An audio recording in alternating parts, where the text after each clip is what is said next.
So, as you guys know, a lot of the big companies are moving to artificially replacing workers that are low skill workers because they see the move and change and shift in the land where government entities are going to want to increase federal minimum wage. You guys have seen in Walmart, there are way more self checkout lines. You've seen that in Target.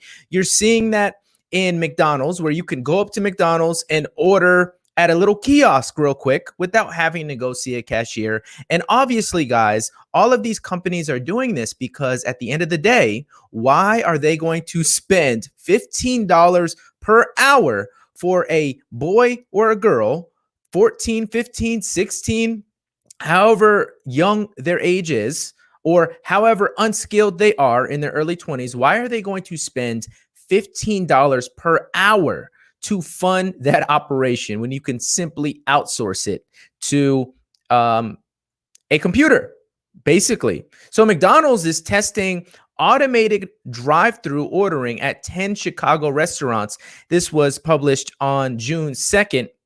10 McDonald's restaurants in Chicago are testing automated drive-thru ordering using artificial intelligence software, CEO Chris Kemzemski said on Wednesday. Kemzemski said that the technology is about 85% accurate and can take 80% of the orders. McDonald's obtained the technology through its 2019 acquisition of Apprente. So a lot of these places are doing this because, like I've said, this is how they are going to sidestep the terrible policy of raising federal minimum wage.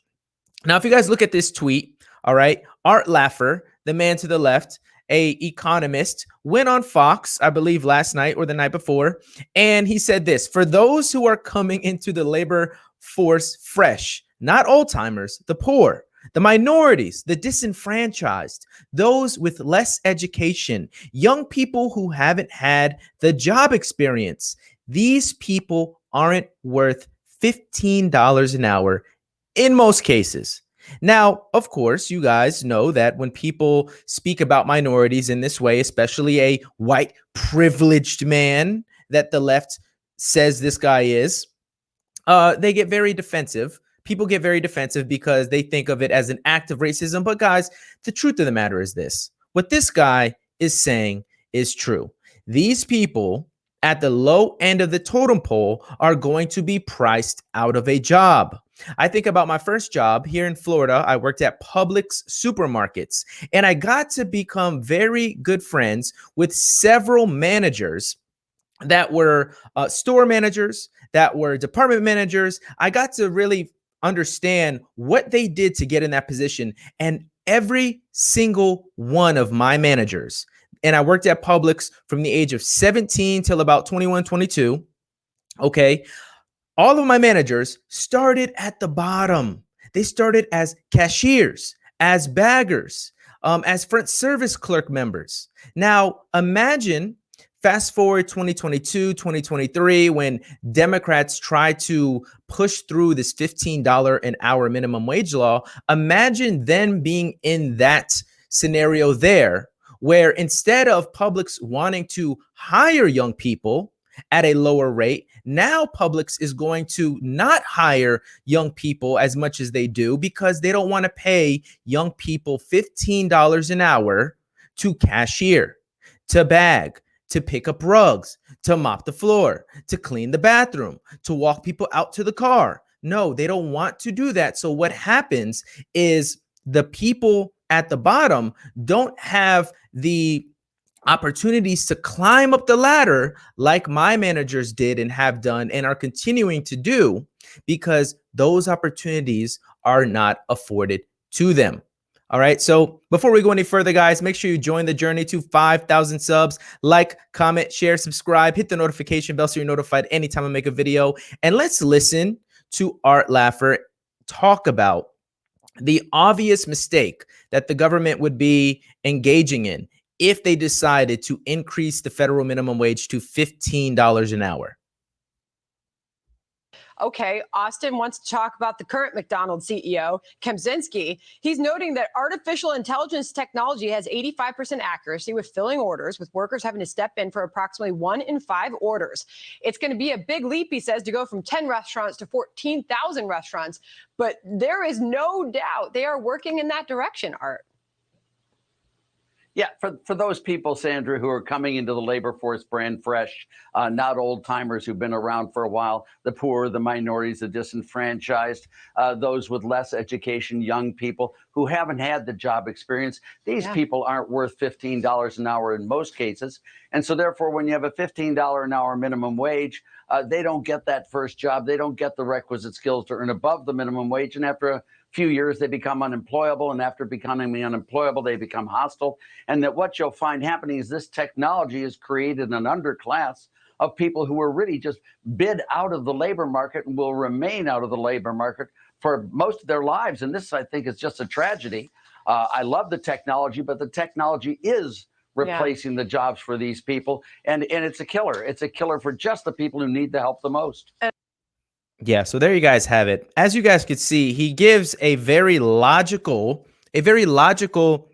explanation as to why this $15 minimum wage is a bad idea. Now, of course, people who are sensitive about a white man getting up and speaking truth, okay, those people are going to shout racism. But at the end of the day, he's talking about a simple economic truth. If price goes up for cost of labor, then employers have one of two options. They're either going to pay that price to employ those people, or they are going to limit the jobs that they offer. And what a lot of people have been saying, I'm going to show you some clips of two prominent economists that have been arguing the same thing. And you know what? They're black. They're saying the exact same thing, that this increase in federal minimum wage has the opposite effect on minorities. It has the opposite effect of poor communities. Instead of increasing the lifestyle that people can afford, they actually limit the total number of people in the workplace. So, you know what? People are going to look at the white guy and say, well, he's talking from a place of white privilege. The only reason why he could say that, the only reason why Art Laffer can say that is because he's a vicious racist who is subscribing to white supremacy. Okay, well, what about the late Walter Williams? What about him? Okay, Walter Williams, rest in peace, Walter, talked about this same exact thing. Walter Williams destroys the myth that minimum wage prevents poverty. So if you're not going to listen to Art Laffer, will you listen to Walter? Take a listen. A lot of people say the minimum wage law is an anti-poverty device. It reduces poverty. Well, that doesn't even pass the smell test. I mean, because if it were an anti-poverty device, rather than our spending all these millions and billions of dollars in foreign aid, we just tell Bangladesh and Haiti, you could be rich like we are, just have a higher minimum wage. That's just utter nonsense. And then also, the empirical evidence on the minimum wage law, in 1948, the unemployment rate among Black teenagers was 9.4%. 1948. 1948.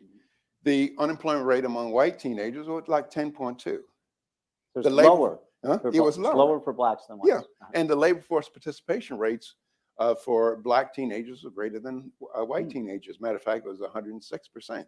And so you say, well, how come in 1948? Was there less discrimination? Is that why? Or were Blacks more in 1948 higher skilled than whites? No, it was the minimum wage law. And then also the extent of coverage of the minimum wage law, because when it first came out, I think, I'm not absolutely sure, it only covered about 40-some% of jobs. And so if you were thrown out of a job because of minimum wage law, there was this uncovered sector that you could go to. But now I think the minimum wage law covers like 98% or virtually all jobs. A lot of people say... So there you guys have it. So we have Walter Williams telling us truth. So let's say we don't want to trust Walter Williams. Okay. Well, how about Thomas Sowell? Well, will we listen to Thomas Sowell? He's another Black economist, as if that matters, which it doesn't. But many people share this same idea. So this video from Thomas Sowell's YouTube page shows some Democrats coming up. So Joe Biden saying, oh, we need a minimum wage. I'm going to do that with my administration. And then Nancy Pelosi gets up there and says, we have to do this because it's an exploitation. No, McDonald's is not exploiting anybody. McDonald's just knows that to hit a couple buttons on a computer and ring up somebody's order is really not that strenuous. It doesn't require that much skill. Therefore, because it's not that valuable of a not that valuable of a skill, and I could find out of 10 people, I could find 9 right now who can do that. I don't got to pay somebody $15 an hour. But of course, that capitalist mindset is something that Democrats hate. All right, they hate in word, but you know they're all rich, lining their pockets with these same ways of getting rich. Okay, Joe Biden is a capitalist. Okay, how else would a lifelong politician have millions of dollars in the bank? All right, but let's listen to Joe Biden talk about how he's going to get the federal minimum wage up to $15 an hour because it's the right thing to do, man. It's the right thing to do. It's time we had a $15 an hour minimum wage so families can earn a living and get ahead. As president, I'll make sure we get it done. With that view, it is therefore inevitable to all of us that the $15 minimum wage will be achieved. The $7.25 minimum wage that exists now is in many instances, an exploitation of the American worker.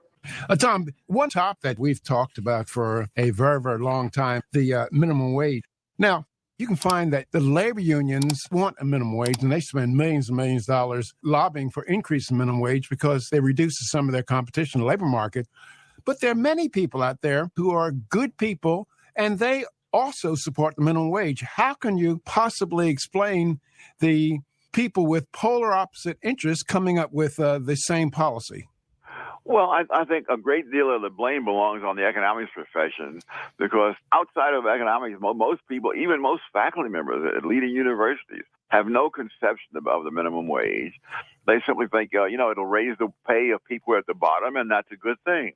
Well, what it really does, as you pointed out, probably more so than a whole lot of other people, is that it prices low-skilled, inexperienced people out of a job. Yeah. I mean, I remember when I was a teenager, I had my first job. I thought my boss was very harsh. In retrospect, I don't know how the man put up with my incompetence. I certainly wouldn't put up with anybody who was that incompetent. But he was paying me some very low rate. If he had to hire me at the rate for an experienced adult worker, there's no way in the world he would have wasted his money like that. The fact is. So there you guys have it. So all these links are going to be in the description below, just in case you guys want to watch these videos for yourself and do a little bit of reading. At the end of the day, the liberal ideology, the leftist, not even liberal, the leftist ideology that promotes $15 minimum wage, the Black Lives Matter supporters who support this, at the end of the day, they are either too uneducated or they have so much special interest that they're unable to see that this federal minimum wage of $15 is going to hurt the very same people they say that they want to protect. So at the end of the day, guys, Art Laffer is getting destroyed on Twitter and other places. It doesn't matter. At the end of the day, people who are obsessed with race, who see life through the lens of race, they don't recognize truth. What Art Laffer was saying, what Walter Williams was saying, what Thomas Sowell was saying, what Milton Friedman is saying, is that all of the only thing that the federal minimum wage does is it outprices low-skilled workers who just so happen to be the minorities, the people with low education. So is it a racist thing to say minorities aren't worth $15 an hour? No, not if you come at it from an economic understanding, which a lot of these people that are on the left Cannot. But anyways, I'm gonna leave that right there. Let me know what you guys think in the comment section below. If you enjoyed this video, make sure you like, comment, share, subscribe, hit the notification bell so you're notified anytime I make a video. I will see you good people on the next one. As always, guys, God bless. Peace.